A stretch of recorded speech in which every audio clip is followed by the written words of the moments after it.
everyone. Today I am here with Jennifer Adcock to talk about the price of coal. Jen, thanks so much for joining me. Can you tell our listeners a little bit about yourself and tell us about the price of coal? Hi, yes, thank you for having me. So I am Jen, been an RPG designer for a few years now, mostly on small projects, freelancing on some other people's stuff. This is my first big project, which is really exciting. The Price of Coal is a card-based historical story game about a historical event in American history called the Battle of Blair Mountain, in which striking coal miners in West Virginia were attacked by the US Army for striking for their workers' rights. And it's an event that I feel has been really underrepresented in education and in gaming spaces, in public spaces, and workers' rights spaces. So I'm really hoping to bring greater awareness about that. Yeah, I'm not familiar with this historical event, and I would love to learn about it while playing a game. Like, what a great Yeah. way to bring awareness. What first gave you the idea to make a game surrounding this event? So it sort of came from two places that happened to converge at the same time. Um, at Breakout Con a couple years ago, I heard some people playing Red Carnations on a Black Grave by Catherine Rahman. Wonderful game. And it really opened my eyes to some of the possibilities of what you could do with historical games. And at the same time, around then, I read actually a book of poetry of all things. It wasn't even like a nonfiction textbook or anything. It was a book of poetry about the Battle of Blair Mountain, and I was just so captivated by it. And I was shocked that I'd never heard of it. And having those both happen around the same time was a big catalyst for me. I love that. Yeah, I have not played Red Carnations on a Black Grave, but I heard an actual play of it. I'm pretty sure it was on She's a Super Geek, the podcast, Yeah. and it has been on my list to play. Yeah, if you get the chance, definitely do. It's a great time. Yeah, I will. So was Red Carnations on a Black Grave? I know that kind of gave you the idea about a historical game, but is that game like the feel of it or the mechanics, is it a direct inspiration of The Price of Coal? I think a lot of it we're actually pulling from the same games. Like if we I love to joke about games having lineages these days, right? Yes. Like you can see like who was influenced by what, which I think is very cool. There's definitely some influence there. There's some from games like Heaven's Collapse using the protocol system, which is another sort of heavy historical game. And I actually took a lot of structural inspiration from For the Queen and A Quiet Year because of it all being card based and where you have all of these very leading questions, right? That was something that really inspired me with For the Queen. Was the potential of just asking a question the right way and what answers that can lead you to. Yeah, I love For the Queen. I actually played a like a hack of For the Queen while I was at Big Bad Con in 2019, called Reunion, and that was a really great game. So I played a hack of it before I got to play For the Oh, Queen, yes. and then I played For the Queen on a live stream, and it was quickly one of my favorite games Yeah. because you're right. The way you ask a question and the way someone answers that question based on what other players maybe have set up, like you Mhm. could play that game 100 times. It's not going to be the same Exactly. And game. it's such a potent framework. Like you've said, there's hacks of it now, Mhm.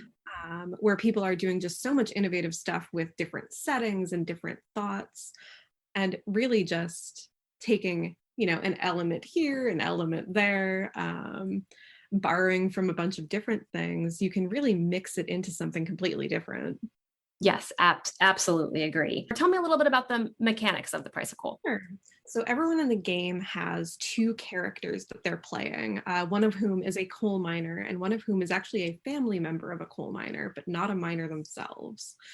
That was super important to me to incorporate, actually based on a line from the aforementioned poetry book where she says, "It's the men who go down into the mines, but it's the women who carry it inside of us." Oh, which was, that one just hit me so hard. So that was yeah. something I really wanted to try to evoke. So in your scenes, it is scene-based role play.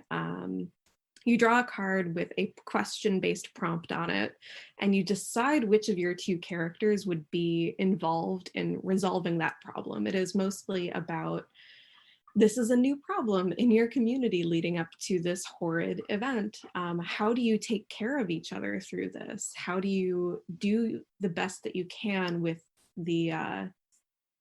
what you've been dealt, to Mhm. put it gently? Um, and I think that is really the heart of the game, right? Is that community care. Mhm. This is not a game about winning the historical battle, because it is going to unfold in the game the same way it did in real life, and it is going Okay. to go poorly. Right. But it's about making the most of what you can until then.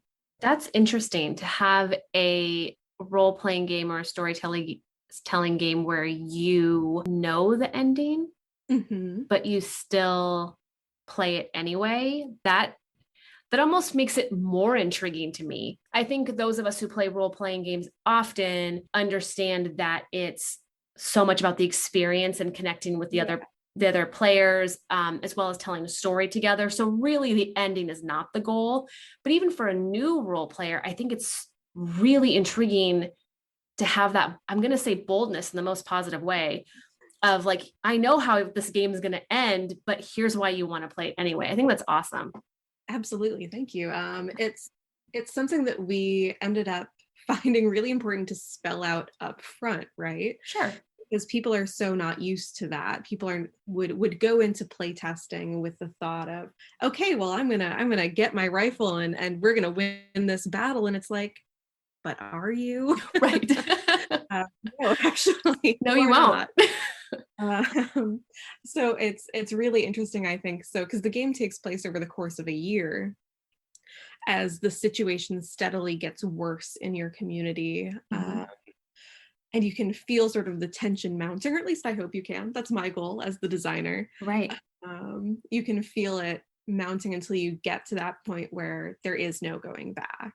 Is there heavy character creation or is it quick character creation? I'm interested in that piece. We've really tried to trim it down, especially cognizant of the fact that, like, playing two characters can be a lot. So the characters are already made, characters that come with the game. They all come in their nice little set pairs. Mhm. And so what you do instead is, actually, when you are randomly dealt your characters, is building the relationships between them. Like on the card, it might say that, oh, John is married to Sarah. But, who in town are they friends with? Who do they talk to? Who do they rely on when things are hard? Who do they not trust? Mhm. And it's those things that really change up each time you play. So, how many relationship questions are there? Like 4 or 5? So each character card has two different ones on it. And you just pick two different characters and say, oh, I think, again, using John as an example, I Mhm. think John relies on Eliza for such and such reason. Whereas if you had given John's character to another player, they would pick someone completely different, possibly, which is a lot of fun to explore. Yeah, absolutely. Going back to like the card-based games where it's different every time, so the replayability is high. I see how that could be the case here too. Even if you play it again and you choose to play John and Sarah again, you might make different relationships and therefore your story and your gameplay is completely different. Absolutely. Yeah. And that was something that was really important to me. Uh, After a very messy first play test, I will totally admit, I did get one question from someone. I was like, why would I play this again? If I, like, one, I've played the story and I know the end, but now I also know how we got to the end. And Mhm. so that was something that took a lot of reworking through playtesting. Yeah, I think that the relationships is was an excellent choice because that will make replayability easy, I think, for most Mhm. folks, and they'll want to replay it. Is there anything else that gives you more replayability other than the relationship questions? So there are enough event cards that actually at the start of the game, you do remove some, just Okay. randomly, just to be like, okay, we have 6 players, but 8 event cards. We're going to take out 2 event cards for this season. Mm-hmm. So you could also totally get a different random shuffle next time and have new event cards crop up that you didn't see before.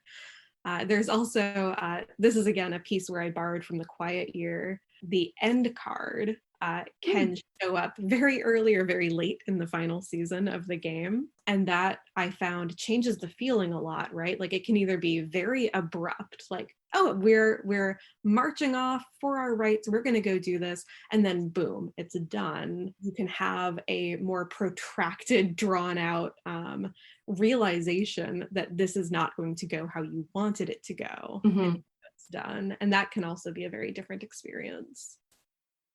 Very cool. So there's event cards. Yes. Yeah. Okay. Yeah. So the prompt cards will explain some type of issue that's going on in your community, or a new problem that's arisen. There was a cave-in in the mine, or there is an outbreak of influenza in the town. How do you take care of each other through that? I really like that question. How do you take care of each other? Are there any mechanics surrounding that, or is that free narrative for the players to really discuss and decide? It's very much free narrative for the players to decide how they want to do that and how their characters are able to do that. Because it's not a game that I don't want people to be super concerned about historical accuracy, right? Mm-hmm. I don't want people to be like, oh, let me Google what the price of potatoes was in 1921. Right. What's important in that moment is that you cannot afford it. Mm-hmm.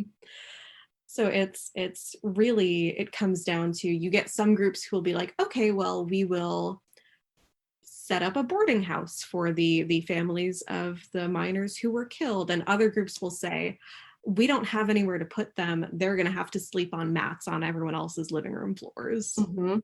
After a scene, or your characters are framed to really be able to have that. How did you feel about the play tests? Like, what did it bring to light for you? Yeah. So initially the game started, it was really kind of a straight up hack of other games. Mm-hmm. And a lot of the playtesting was less about, does this mechanic work? It was more about, is this evoking the emotions that I want it to? Or is this giving players the experience that I am hoping that they will have? It was, for me, there was very little, like, it's not a dice-based game. I don't have to do any math, which is good because I don't want to do math. Me either. So a lot of the playtesting actually came down more to the order that information is presented, or specific wording even. What concepts need to be explained to players. We can talk about things like the mining company has hired scabs to break your picket line. You also have to accept then that not everyone is going to necessarily know what that means going into the game, and you have to define that for people. Right.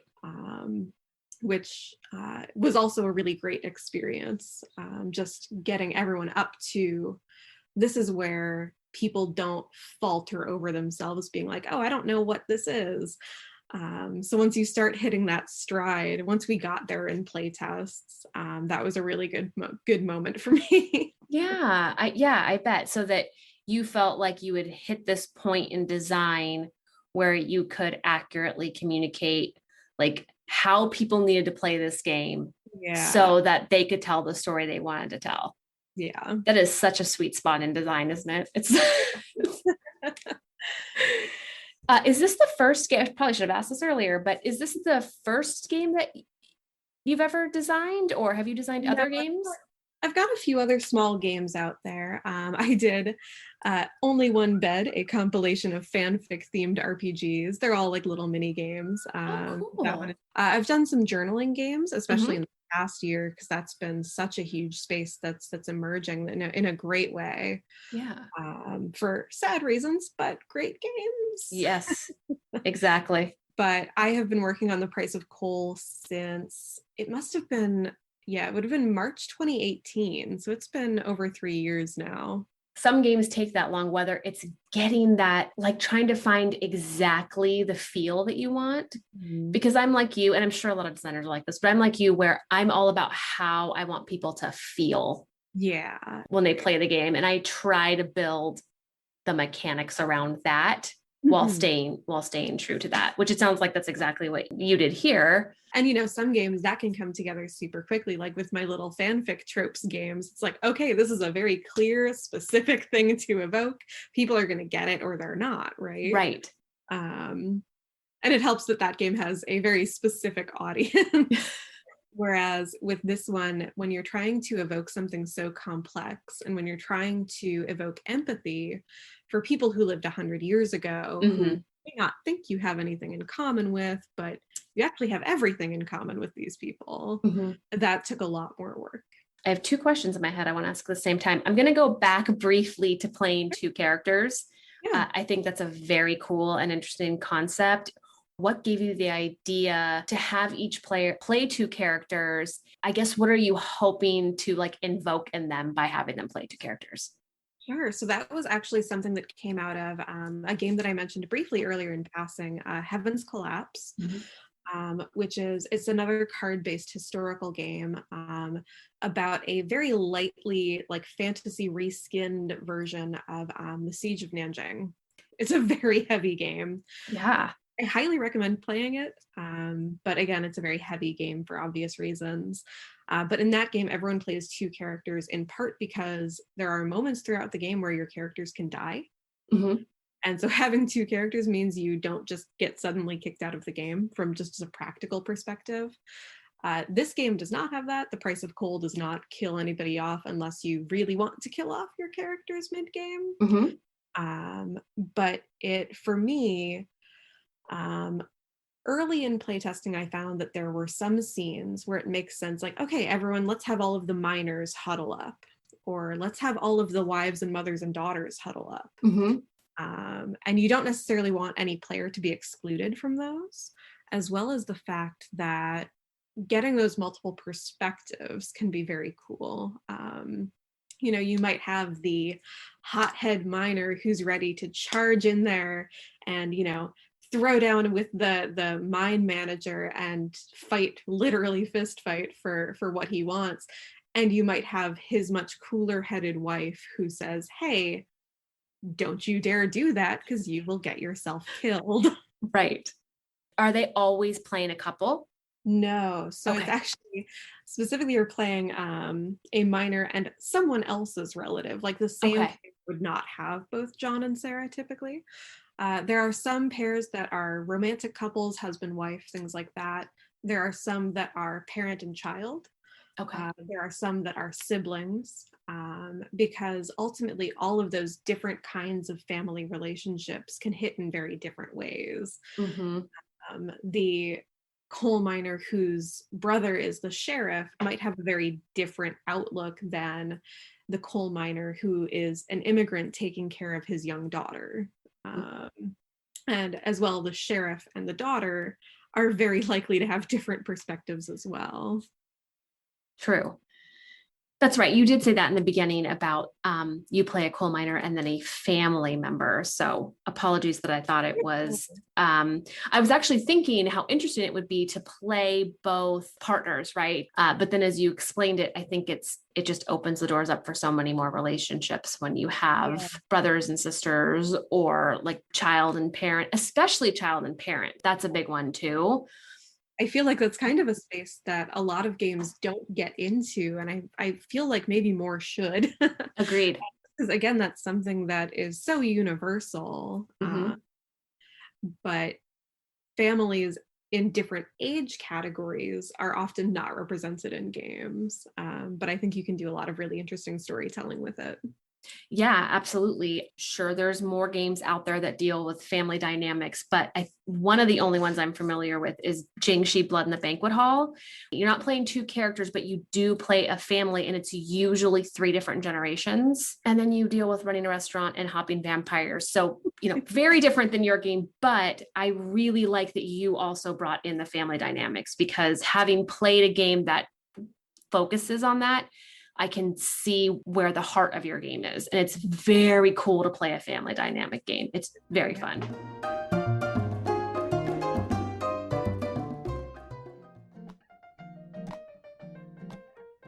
Ready for a rules-light, narrative, failing forward, collaborative storytelling tabletop role-playing game?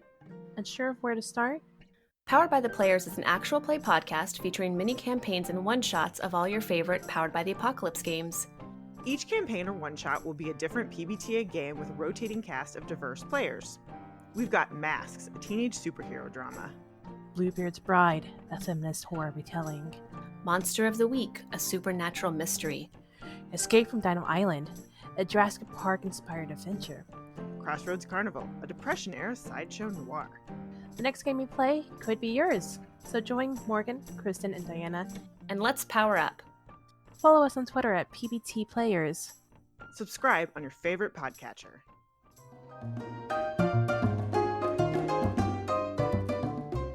So it is through Unicorn Motorcycle Games, which is Cam and Kate Bullock, who they've been my earliest supporters on this game.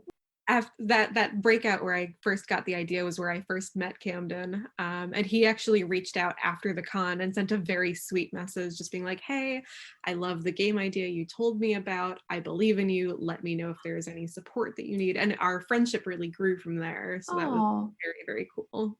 That's great. So I'm sorry, what is the name of the company again? Unicorn Motorcycle Games. I'm sorry, it was too cool. I had to write it down. Run by Kate and is it Camden? I know you mentioned a con. Is that where you first met Kate and Camden? Yeah, so I had met Kate at an earlier convention and she invited me to break out because she has been running that con for quite a while. Mm-hmm. Or I believe she was just the guest coordinator possibly, but she facilitated the con. Yeah. And then I met Camden there by complete happenstance. Oh. I ran into a friend who was like, oh, hey, I'm about to get lunch with some folks. Do you want to join us? And I was like, yeah, sure, I could eat. Convention magic, right? It's exactly how it works. It's true. Speaking of conventions, have you play tested this at conventions or online play test? It's been a mix. Actually, in retrospect, I cannot believe I did this, but the first ever playtest of this game was at a con. Wow. And I look back and I'm like, what was I thinking? Mm-hmm. But it was my local convention, which is run by a group of my friends, and all of the playtesters in it were people who I already knew. Oh, good. And it was a great experience. So it's been run at a couple of conventions. And then, of course, with everything this past year, we moved online, which is also great because it's opened up a lot of people who I wouldn't normally get to play with, who I would never see in person. So right. Yeah, I have to say that has been one cool thing that has come out of the last year where we all have played games online way more probably than we were previously, as you do get to meet different people and game with people that you wouldn't have before. So I'm sure that got you a wider playtest audience, which is actually perfect. Yeah, it was great. And there were some people who I had never played games with at all. We had just met in Discord and were chatting, or there were some people who I loved gaming with at conventions, but we live on opposite sides of the country. So let's talk a little bit about the Kickstarter, whatever you can share. I know that it comes out in August. Is that correct? Yes. Okay. So we're going to launch hopefully the first week of August. We picked that schedule partially because the centennial of the actual battle is at the end of August this year. Oh. I actually, all the way back in 2018, I was like, it'd be really cool to launch this game around the centennial. So a lot of the stuff has been driving towards that date for a very long time. And so we are still a little bit in flux in terms of like backer levels and things like that. Sure. But we've started working with our artist, Jacqueline Florencio. She is incredible. This is the first game I've ever had where we've been able to like hire an artist and get actual custom art done. And it's just the most exciting thing in the world, right? We got some character sketches last week and I was like, mind blown. I was like, how did she do this? How did she go into my head and figure out what they look like? Oh, that's perfect. That's so exciting. Are you sharing any of that art as a teaser, or is that all going to come out like on the Kickstarter? I think we're putting together some shiny graphics and stuff like that to make it very real and promotional. But yeah, getting like the initial cover sketches for the box art for the game was one of the first moments where for me I was like, wow, this is really real. This is really gonna happen. We're really gonna do it. Yeah. That was a very cool moment for me. That's such an exciting moment when like everything you've been working on so hard is becoming a little bit more of a reality. So I know that when we're talking, we're still a little ways out from August. So you're still working on backer levels, which is understandable. And lots of people want to keep that stuff secret anyway. So I'm not pressuring you, Jen. Have you thought about having an online option, or is this going to be solely a physical game? Yeah, so we are actually looking at sort of two online options, because one is doing it through, a virtual tabletop system. Because there's so many great emulators nowadays, Yes. from Roll20 to Tabletop Simulator, Astral, all of them. But then there's also the very simple option of the print and play cards, where you can, if you have a printer or can go to a print shop, you can just cut out the cards yourself. For the physical edition, we are looking at sort of deluxe premium components. I was very set on having like really high quality card quality, as well as the box, because I'm very finicky about those things with other games. Sure. So I know exactly what I want. But understandably that changes the price point, of course. So having accessible online options is very important. I like that. And I know it's not possible for all games, which is why I asked, but I love the idea of being able to play online, because I think a lot of us, even after we go back to some sense of normalcy, or at least where we can safely game in person again, that there's still people, like some of my very close friends aren't in the same time zone as me. Exactly. So there's still games I'm going to want to play with them, even though I can see people in person. So I love that there's going to be an online option. Yeah, and I actually can't wait for it to be built, because what I've been doing is such a goofy thing through online playtesting. I set up my Zoom whiteboard and draw a little fake table so we can all imagine where we're sitting.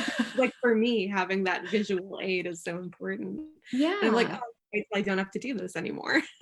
That's we can just have it set up online. Exactly.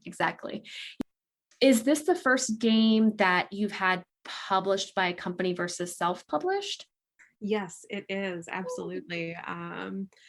And some of that was specifically me holding out. I'm very stubborn, and I was like, okay, I am going to self-publish this myself. I'm going to do everything myself, A to Z.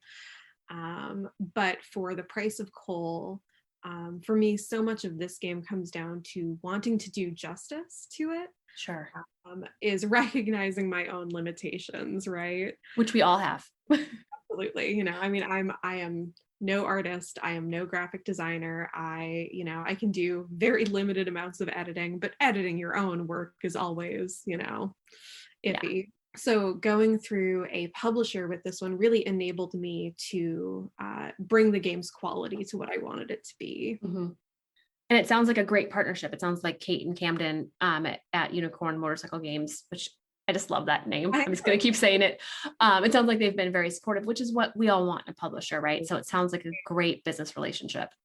Yeah, absolutely. I could not have asked for better partners for this. And actually, I originally ran it for them without the intent necessarily of publishing through them. Yeah. There was my friends who I was like, hey guys, I haven't run a playtest of this in a while. Would you like to help me playtest this? Yeah. And afterwards, they reached out like, hey, we'd like to help you make this a real thing. Yeah. Which was very, very cool. Yeah. How did that feel? Because I think that when you pitch a game to a publisher and it's accepted, obviously there's a lot of pride, as there should be, because good job, right? But when you're not even necessarily pitching it and then they just believe in the game so much, that must have been very exciting. Extremely. Of course, this was during this whole past year of quarantines. Sure. So I got the Facebook message, and I had to set my phone down and run around a little bit. But yeah, it was definitely a moment of oh wow, that was an audition I didn't know I was having. Right.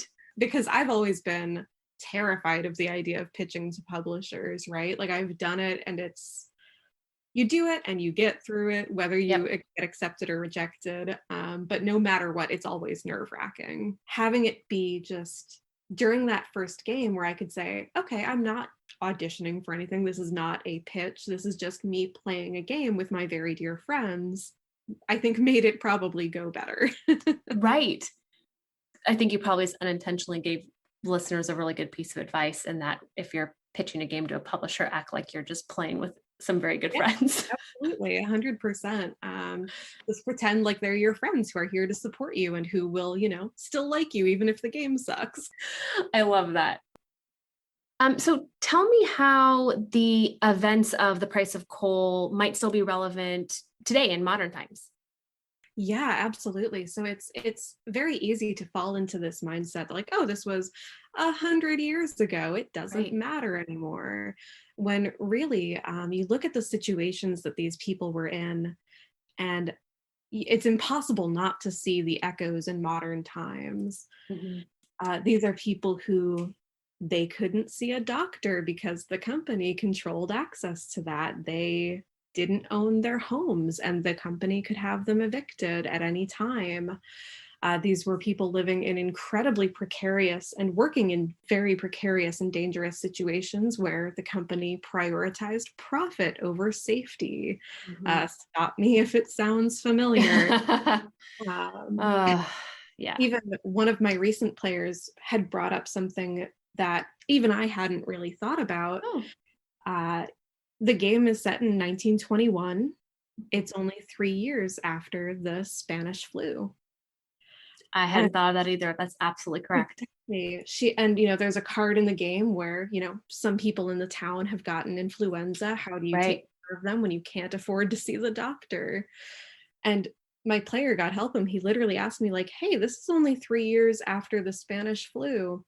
Would we think to wear our bandanas over our noses and mouths to stop the spread? I'm like, yeah, you absolutely would. Yeah. I hate that this is relevant, but it absolutely is. Wow. And something I've said all throughout making the game was, I wish this wasn't relevant. Sure.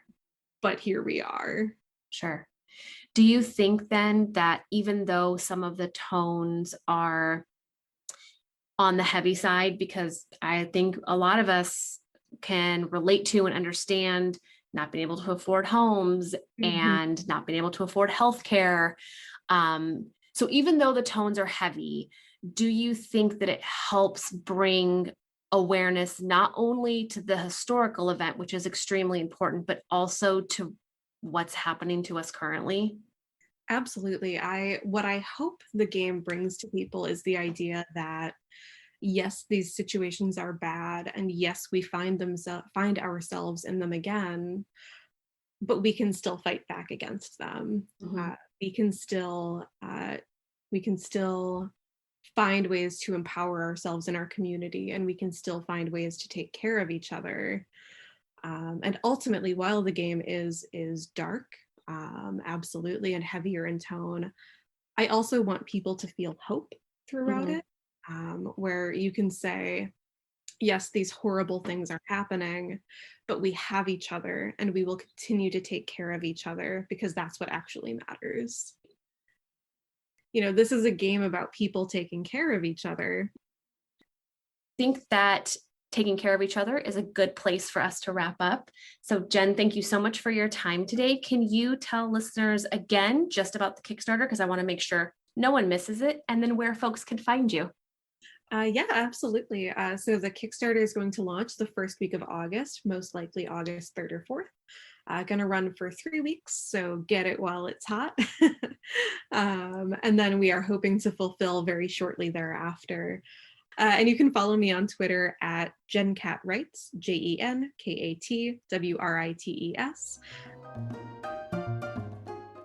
Hey, Amber here. I would like to thank you so much for listening to Tabletop Babble, Tabletop Crowd, and Tabletop Spotlight, all the tabletop things that we have going on here lately.